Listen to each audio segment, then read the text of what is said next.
জয় জুবিনদাৰ জয় অসম। তো গাইজ জুবিনদাৰ মানে 24 নম্বৰ বিবাহ বাৰ্ষিক আৰু সেয়া গৰিমা বৌয়ে মানে পোষ্ট কৰিছে ছ'চিয়েল মিডিয়াত। তাত কি লিখিছে জানে আপোনালোকে? হেপ্পী 24th এনিভাৰ্চাৰী গল্ডি, প্ৰতিটো জন্মলৈ প্ৰতিটো জন্মান্তৰলৈ তোমাৰ মৰমেৰে আশীৰ্বাদেৰে সদায় আৱৰি ৰাখিবা মোক মোৰ ঈশ্বৰ পুত্ৰ। আৰু এনেকৈ গৰিমা বৌয়ে 24 মানে বিবাহ বাৰ্ষিক 24 নম্বৰ বিবাহ বাৰ্ষিকটো মানে ছ'চিয়েল মিডিয়াত পোষ্ট কৰিছে। হিয়া ভৰা পোষ্ট গৰিমা বৌৰ। আৰু আজিৰ এই ভিডিঅ'টো আপোনালোকে সম্পূৰ্ণ চাওক। জুবিনদাৰ কিছুমান পুৰণি স্মৃতি মানে মই এই ভিডিঅ'টোৰ যোগে আপোনালোকলৈ শ্বেয়াৰ কৰিছোঁ।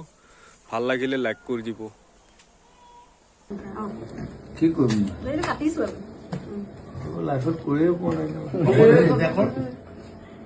খুৱাই দে হেপী এনিভাৰ্চাৰী খাব এতিয়া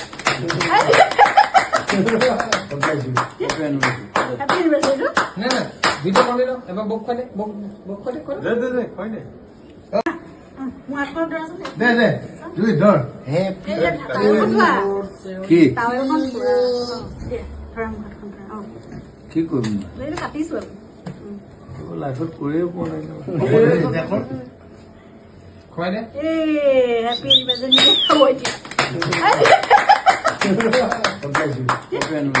হেপী এনিভাৰ্চাৰী না না ভিডিঅ' কৰি লওঁ এবাৰ বক খুৱাই দে বক খুৱাই দে খুৱাই দে। জুবিনদাৰ কেতিয়াবা ডিপ্ৰেশ্যন আহিছিল নে জীৱনত?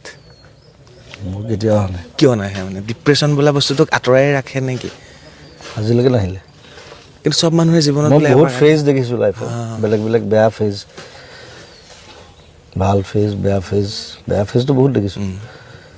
না মানুহজন বহুত পজিটিভ, আচলতে বহুত পজিটিভ। প্ৰতিটো বস্তুৰ মাজত তেওঁ তাৰ পজিটিভ দিশটো চাবলৈ, ইতিবাচক দিশটো চাবলৈ চেষ্টা কৰে। মানে হতাশাটো আহেই বহুত কথাত, দুখৰ সময়ো বহুত আহিছে।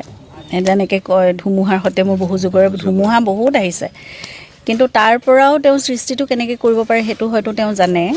আৰু সেইকাৰণে সেই তাৰ পৰা উঠি কেনেকৈ আহিব লাগে, ধুমুহা পাৰ হৈ পেলাই সেই কথাটো মাজে মাজে কেতিয়াবা ফিনিক্স পক্ষীৰ নিচিনাকৈ কেনেকৈ উঠি আহিব লাগে সেই কথাটো হয়তো তেওঁ জানে। কিন্তু এনেকুৱাও নহয়, মই দুখৰ সময় দেখিছোঁ বা হতাশাৰ সময় দেখিছোঁ, কিন্তু তাৰ ষ্ট্ৰেংথ পৰা লেভেলটো বহুত ধৰণৰ। সেই মানসিক আচলতে শক্তি এটা বা কি বুলি কয় সাহস এটা বহুত ভালকৈ আছে। আৰু ডিপ্ৰেছিভ মুডটো চাগে মোৰ ক্ৰিয়েশ্যনত গুচি যায়। সেইটো গান হৈয়ে ওলাই যায় চাগে গান চান কেতিয়াবা। হৈ কথাত ওলাই যায়, গানত ওলাই যায়, সৃষ্টিত গাওঁতে ওলাই যায়। চ' সেইটোৱে মই সেইকাৰণে ডিষ্টাৰ্ব কৰিব পৰা নাই। সঁচাকৈ। আৰু সেইটোৱে শিকিব লাগে আমি জুবিনদাৰ পৰা, নতুন প্ৰজন্মই। ডিপ্ৰেশ্যন আহিলেও সেইটো নিজৰ কৰ্মৰে যাতে উলিয়াই দিব পাৰোঁ, গানত হওক, নিজৰ ক্ৰিয়েটিভিটি হওক। গুচি যায়, সেইটো দিগদাৰ নকৰে। হেপ্পী থকাটো ইম্পৰ্টেণ্ট কথা।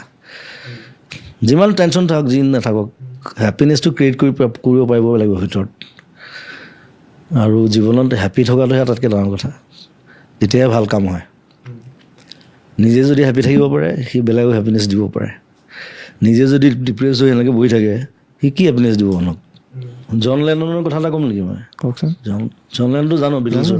জন লেনন মানে 5 বছৰ বয়সত স্কুলত মানে মাষ্টৰে সুধিছিলে, মানে চব ষ্টুডেণ্টছক সুধিছে যে কোনে লাইফত কি হ'ব পাৰা, কি হ'ব বিচাৰা, সেইটো লিখা। What do you want to be in life? Just write it down. চবেই লিখিছে, কোনোবা ডাক্তৰ লিখিছে, ইঞ্জিনিয়াৰ লিখিছে, পাইলট লিখিছে, কিবা লিখিছে। 5 বছৰ দেই বয়স। জন লেননে লিখিছে হেপ্পী। 5 বছৰ বয়সতে। পিছত লেননে কৈছে যে মোৰ টিচাৰে কথাটো বুজি নাপালে, তেতিয়া মই লিখিছিলোঁ, মোক সুধিছিলে, but I am happy in life, বেলেগ নালাগে। চ' মই কথাটো ভাল পাওঁ, ফ'ল' কৰোঁ।